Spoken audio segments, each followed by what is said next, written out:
So you probably saw some YouTube videos telling you that, hey, compost can fix all the issues on your farm. So you spent this spring and early summer making your first couple of compost piles like you see right here.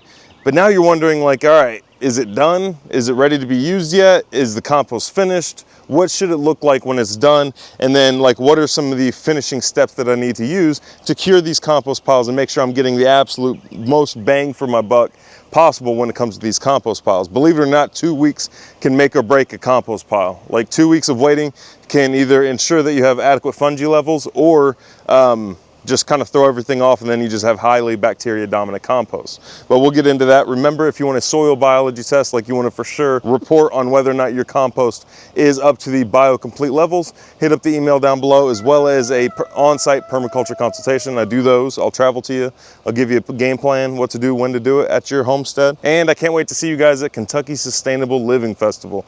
That'll be this July, link down below. Can't wait to see you guys there. So this pile right here and this pile right here are two piles that I've made a combination of on and off camera. Some of it I have made on camera, some of it has been off camera, but they're both relatively about the same age. Now the downside is that I have neglected them for quite some time because I've been out of town like constantly doing permaculture consultations. So these compost piles have been kind of neglected. As far as the moisture goes, I did make sure that I left the tarp open last night right before we got 2 inches in about an hour. We got 2 inches of rain in about an hour. So I know they're adequately watered. Whether or not they've been watered long enough, I'm not sure yet, but we'll find out as soon as I start breaking these open. And we'll go over the 5 reasons these compost piles are either ready to use or they need some more time curing. So the first thing I'm gonna do is obviously get this wire cage off the compost before doing anything else. Now, a lot of people have asked me about this wire cage, and it's literally just a scrap piece of woven wire fence that I believe is about 18 feet long. If it's laying down flat, about 18 feet long, 47 inches tall. Shake off any compost ingredients and put them off to the side, because I'm gonna end up consolidating both of these piles over here. And those cages that I'm taking off can actually be used for future compost making, which I'll definitely be using here pretty soon. And those that you don't know, I do plan on selling, in fact, I don't think I publicly announced this really, but I do plan on selling some compost in like 25-pound sacks, ones that can breathe and everything. That way you can take it and do like compost extracts and compost teas and stuff like that, and which is the most efficient way to use this compost, believe it or not, is in the form of extracts and teas. And you might be thinking, like, 25 pounds of compost, that's not very much. Believe me, a little goes a long way. And once these piles are done, I'll show you exactly how to make the teas, or not necessarily the teas, but the extracts. The first thing I'm looking for as I break into these piles is, are they producing any heat still? Like, I want the centers close to ambient temperature. Now, that can be really, like where I live in Texas, anything below 100 degrees is gonna be pretty doggone good for these compost piles. Now, looking at this compost cage, you can tell that the outside materials are pretty still well recognizable. And we'll get into this a little bit deeper in future points, but the main thing I'm looking at right now is the center of this pile still producing heat. I'm gonna stick my hand in there. It is. It's still a little warm. It's not like it's hot, but you can tell it's about as hot as the hottest point of the day. So keeping that in mind, putting my hand in there, yeah, still as hot as the hottest point of the day. Cooling off though. It's definitely cooling down. And this one, I'll stick my hand in the middle of this compost cage, or this compost pile, and I would say it's about the same. It's nowhere near hot, but it's definitely cooling down, but it's not ambient temperature yet. So it's not quite ready yet for that reason alone right now. Now, as I get into it, I'm gonna look for other reasons as well, or other things that I'm looking for on my checklist to see if these are ready to use or not. Now, as I'm breaking into these and putting them in my new cage and everything, one thing that I'm going to be constantly on the lookout for, especially towards the center, is actinobacteria. Now, actinobacteria is that white stuff that you usually see in the center of your compost piles, usually within the first couple of flips. It's a facultative bacteria that does well in low oxygen conditions, but not no oxygen conditions. And in fact, your brassicas, unlike most plants, rely on actinobacteria in order to get the nutrients that they need. Now, if you're growing anything other than brassicas, then you're not really needing the actinobacteria much. But that's what I'm looking for in my compost pile, making sure there's enough oxygen to keep the actinobacteria out. Because remember, if it's present, then I'm in the in-between stage of the oxygen conditions, and I want aerobic compost. I want aerobic conditions, which means I want 6 parts per million or greater of oxygen in my compost. Now, as I'm breaking into this compost, I'm not really seeing any actinobacteria at all, but I'm also keeping an eye out, still on the first point, I'm also keeping an eye out for any clumps, and if there are any clumps, then I'm just gonna go ahead and break them up here. There shouldn't be much in the way of clumps, considering this has been declumped a few times before even getting to this stage. And if I look closer in here too, I'm still not seeing any actinobacteria, which is good. A couple of days ago, I did see a couple of mushrooms growing out of here, which is also good. But on to the next point. Are there any recognizable ingredients? Now, this point is with an asterisk, because if you have your higher carbon like components like wood chips or sawdust or even straw and hay to an extent, that's still going to be recognizable. You're still going to be able to recognize those pieces.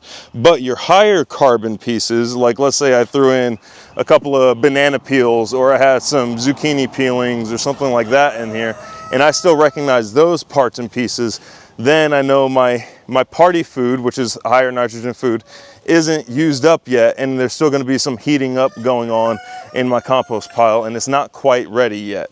So if I still have recognizable higher nitrogen parts and pieces, then I know my compost isn't ready yet. That does not apply to your higher carbon sources, because you can have, and then also part of it is determined based on whether or not, like in a perfect world, all your compost ingredients would be 1/2 inch or smaller in diameter before adding it to a compost cage. In the real world, that's not possible.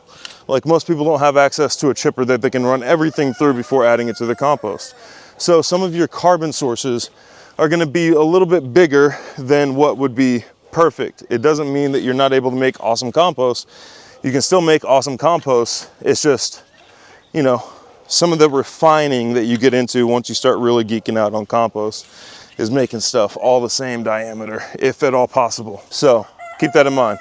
If there's recognizable pieces and it's a lower carbon input, higher nitrogen input, then my compost is not ready. Another way to know if your compost isn't ready is if you smell it and it still smells funky. Like if I smell this,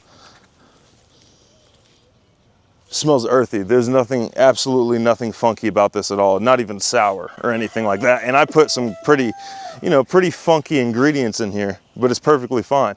But if you smell your compost and it still smells funky, or it still smells like it's decomposing or rotting, or if you get any hint of ammonia, then it is not ready yet. It's still breaking down. The bacteria are still replicating like crazy. And what we're waiting for is the temperature to lower. So, which means by the temperature lowering, we're noticing that the bacteria are multiplying less and less. Like they're not as active. They don't have as much food, stuff like that. So their numbers are starting to go back down, lowering the temperature in the compost pile. The fungi start hatching from their spores at the lower temperatures once this stays still for a little bit. Once this stays still for a little bit and the temperatures start dropping, that's when you start getting fungal activity and the fungal hyphae start growing. That's why we want to rest this stuff a little bit before using it directly. Like, we want it to come down in temperature. This is the whole curing process of the compost, is allowing the fungi and then the predators to come in and do their part. All that being said, if I smell my compost pile and it's still very, very funky, then my compost is not done. It still needs more time. So I'm gonna let it either flip it again or just let it rest in place and let it come down to temperature. Now, this one's kind of 2 for 1. If your compost is either slimy or very dry and crunchy, like if I take a handful of it and I start rolling it around in my hands and I hear a bunch of snaps and crackles and pops and stuff like that, then I either need to add more nitrogen or more carbon. Like if it's super slimy, it feels like, I don't know, like slime, feels like something that came from the swamp, then I know that my compost needs more carbon. And in that case, it's also probably gonna stink. It's probably gonna smell a little bit sour, a little off, a little foul, a little bit like ammonia. Now, if my compost is very dry and crunchy and there's still like recognizable pieces, plus like even the carbon pieces are recognizable, but they still have their color added to them, like I can still see that the straw is yellow, stuff like that, then I need to add more nitrogen to the pile. Now, to look up nitrogen carbon lists, just do a quick, search engine search.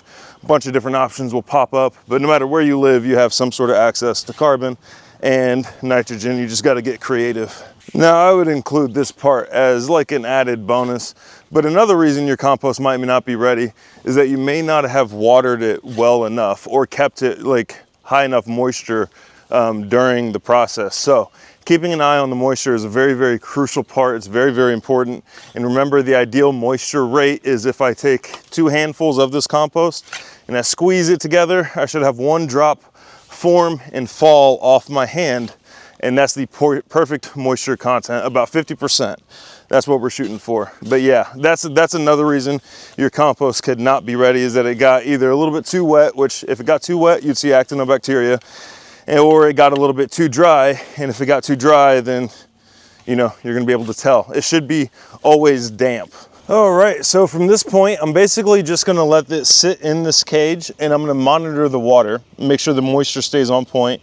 I'm gonna come through with just like a watering can with or ambient temperature water, and just water the top of this, make sure it stays nice and moist.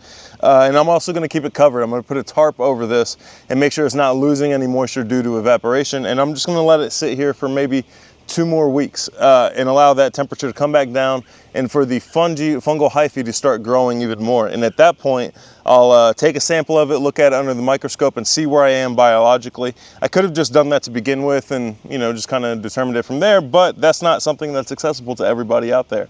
You can get soil biology testing, but not everybody can just go check in their office real quick to see where the biology is and everything. But that's basically it. This is almost completely finished compost. Now, you might be looking at it and you're like, I still see some like recognizable pieces. That's perfectly fine. Remember, the most efficient way to use your compost is extract. So you're basically stripping off the organisms from the organic matter, suspending them in water, and then applying them to whatever surface you're trying to grow on. That's the most efficient way to use this. And what's actually compost on here is if I take a handful of it, rub it against my hands, all the sticky stuff that sticks to my hands, that's the actual composted material. That's the valuable stuff. The organic matter is just going to get turned into the sticky stuff that stays on your hands. So hopefully this video was helpful for you guys. Hopefully you guys now understand when your compost is getting close to being ready to use. Thank you guys so much for watching, and until next time, we'll see you.